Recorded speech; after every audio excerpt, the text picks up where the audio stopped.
Croyez-vous en l'existence de la vie au-delà des frontières de notre planète? Que vous y croyez ou pas, les scientifiques s'entêtent à le prouver et la question est déjà explorée depuis plusieurs générations. Toutefois, certains pensent que la vérité se trouve tout près de nous dans notre propre ADN.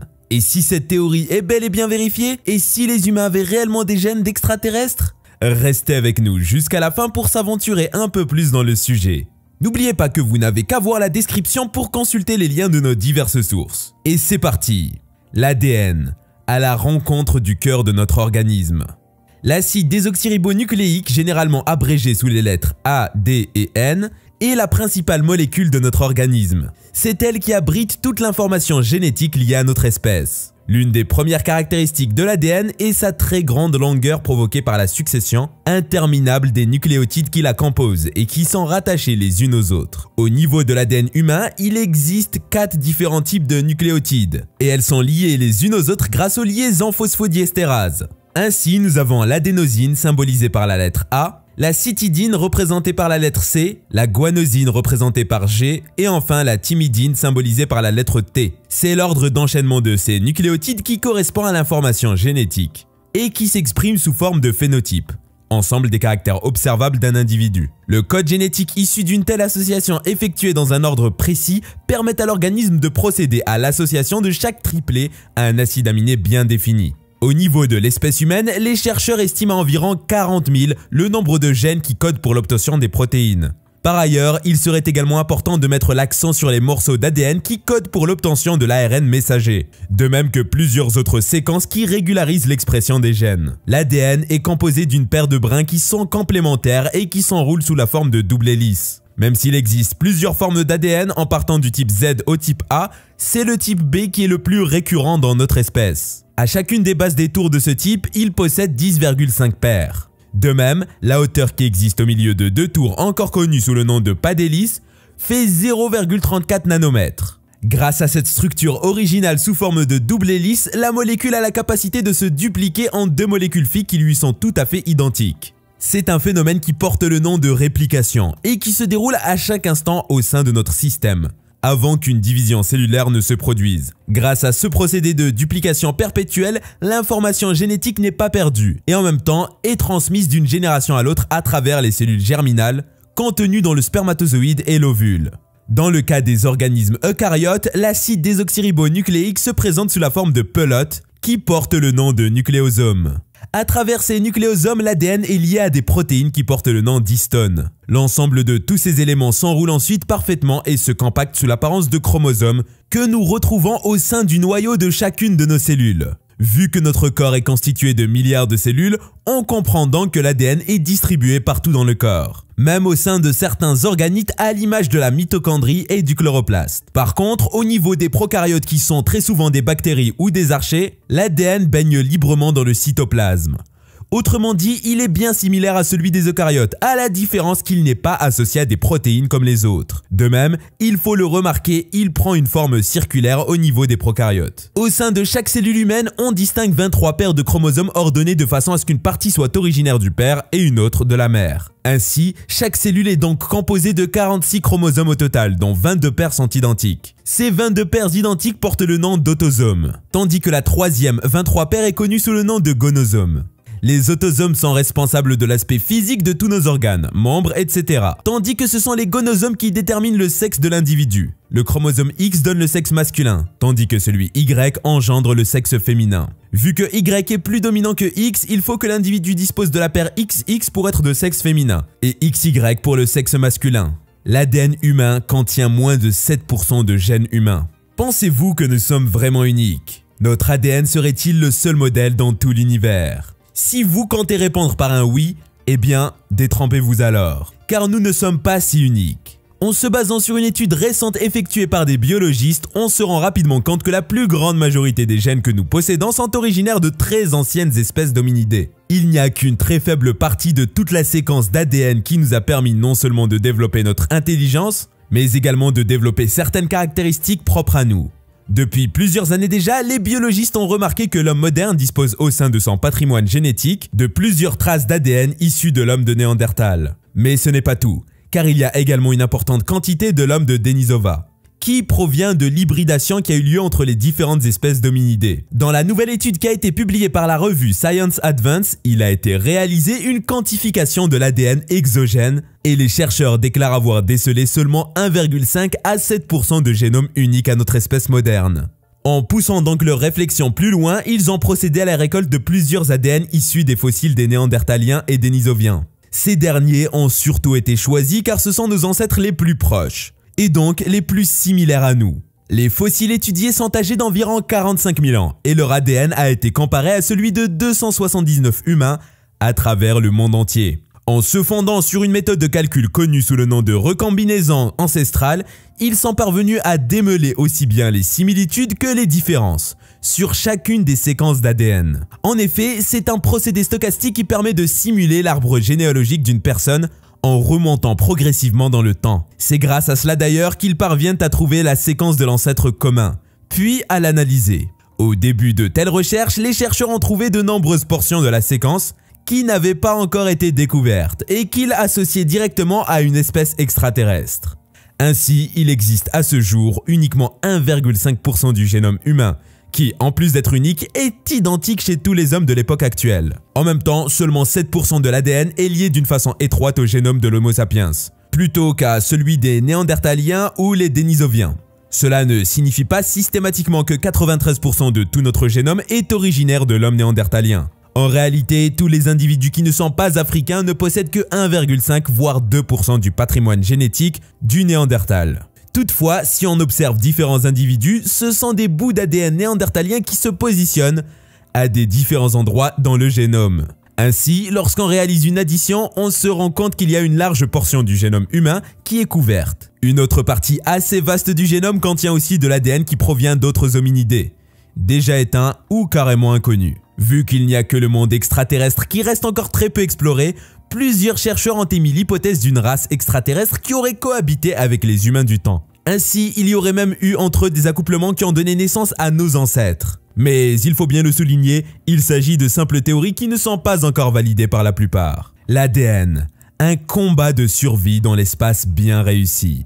Après un séjour dans l'espace et une entrée dans l'atmosphère, les scientifiques parviennent toujours à décrypter un brin d'ADN envoyé au-delà de notre planète dans une mission européenne Texus menée en 2011. Il s'agit là, d'après eux, d'un argument de plus qui vient confirmer la théorie de la panspermie. En effet, il s'agit d'une théorie sur l'origine des hommes et d'après elle, nous aurons des origines plutôt extraterrestres. Pour réaliser leur expérience, les chercheurs ont déposé de petites gouttées d'ADN plasmique sur l'enveloppe extérieure de la fusée Texus 49. De façon plus précise, il s'agissait d'ADN sous sa forme circulaire, qui a été prélevé des bactéries. À la suite d'un vol suborbital additionné à une entrée dans notre atmosphère, les molécules ont été retrouvées à tous les endroits où elles avaient été déposées. Et la chose surprenante est que la lecture de l'information génétique était encore possible. Selon Olivier Ulrich de l'université de Zurich, cette étude fournit la preuve expérimentale que l'information génétique codée dans l'ADN est capable de survivre aux conditions extrêmes de l'espace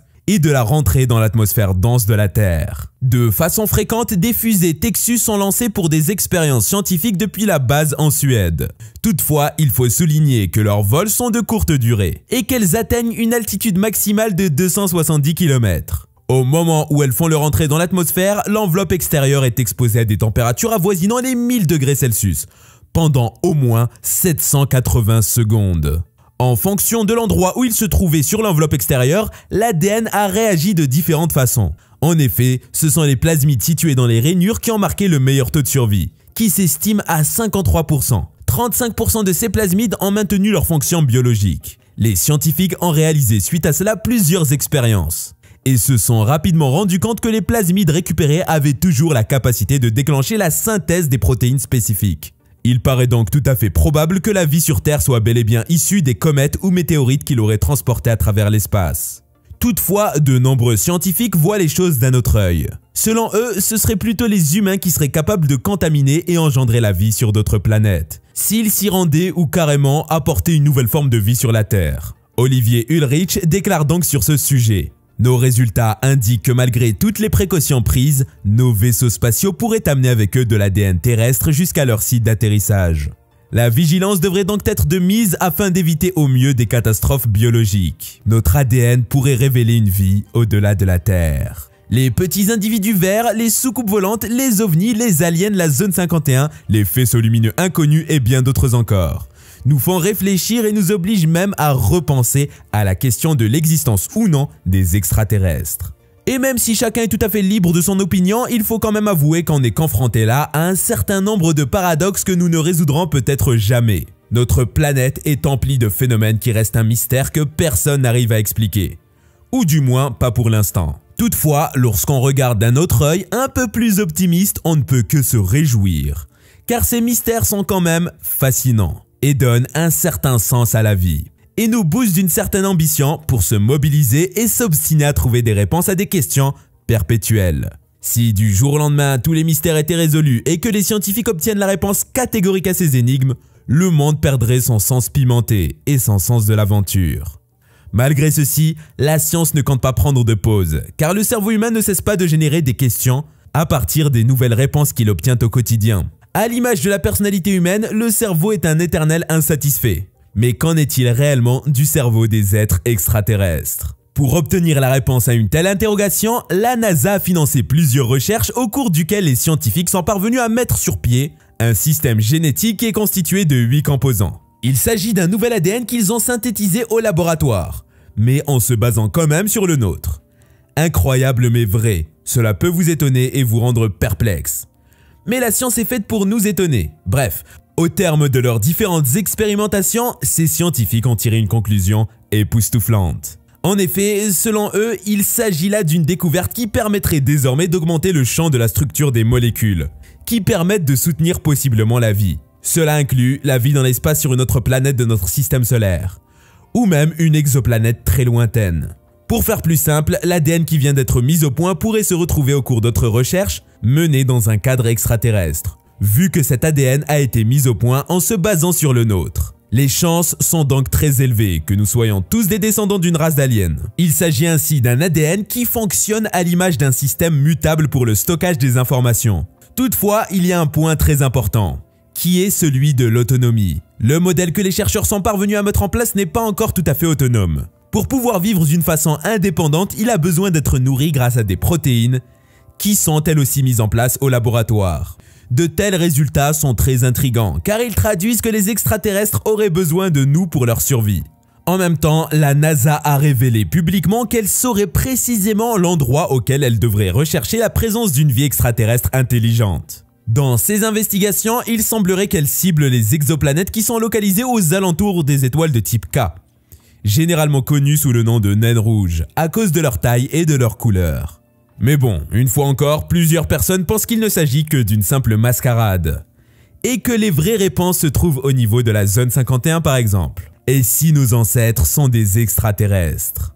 Pour de nombreuses personnes, notre intelligence provient en grande partie d'un patrimoine génétique qui serait issu de l'espace à travers par exemple une chute météoritique. Il n'y a pas très longtemps, un groupe de chercheurs a découvert que notre molécule d'ADN était non seulement très résistante, mais qu'elle pouvait également se mouvoir à une très grande vitesse en affrontant les hautes températures qui règnent dans l'espace. Dès l'annonce d'une telle information, de nombreuses personnes ont perçu immédiatement une nouvelle occurrence salvatrice pour notre espèce.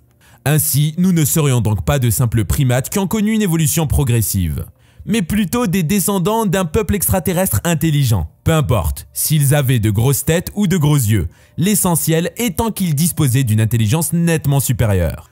À travers les poussières de comètes donc, leur ADN a voyagé dans l'espace et s'est ensuite retrouvé sur la Terre dans le plus grand des hasards, il y a plusieurs millions d'années. Il faut bien qu'il y ait eu un phénomène extraordinaire à un moment ou l'autre qui puisse permettre de donner une explication à l'intelligence supérieure que nous possédons.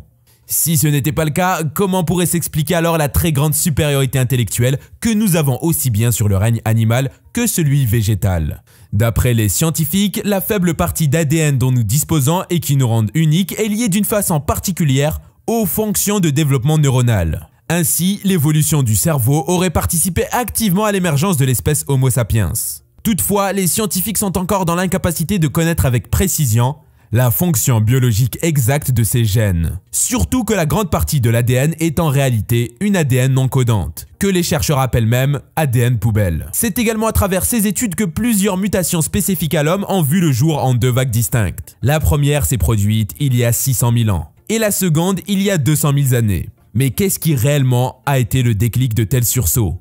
Encore un mystère. Au début, de nombreux scientifiques ont fini par se rabattre sur l'existence d'un pouvoir surnaturel qui est responsable sur l'œuvre énigmatique qu'est notre monde. Mais cette théorie n'a pas été acceptée par la majorité. Et c'est pour cette raison que la théorie de l'ADN qui proviendrait d'ailleurs paraît beaucoup plus plausible pour plusieurs personnes et est presque approuvée par de nombreux hommes de la science. Très fiers de cette nouvelle suprématie biologique, les humains feront usage de puissants radiotélescopes afin de déceler la moindre trace ou signe de la présence ou l'existence de ces lointains ancêtres. Cela permettrait d'être mieux informés à propos de nos origines, mais il apportera au même moment une solution aux problèmes de démographie et d'environnement auxquels notre espèce fait face sur Terre. Pour être franc, il faut bien reconnaître que nous n'avons jamais apprécié et accepté les théories émises par Darwin sur notre origine. L'idée d'avoir été réduit au même rang que les singes actuels n'a pas plu à tous les scientifiques.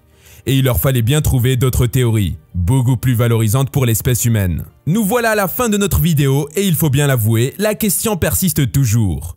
D'où sommes-nous issus réellement? Néanmoins, donnez-nous quand même votre avis sur les différentes expériences menées, de même que les théories qui ont été développées. Si vous avez aimé la vidéo, n'hésitez pas à laisser un pouce bleu, puis à la partager avec des proches à vous, car tout le monde mérite de savoir la vérité. Retrouvons-nous donc très prochainement pour une nouvelle découverte.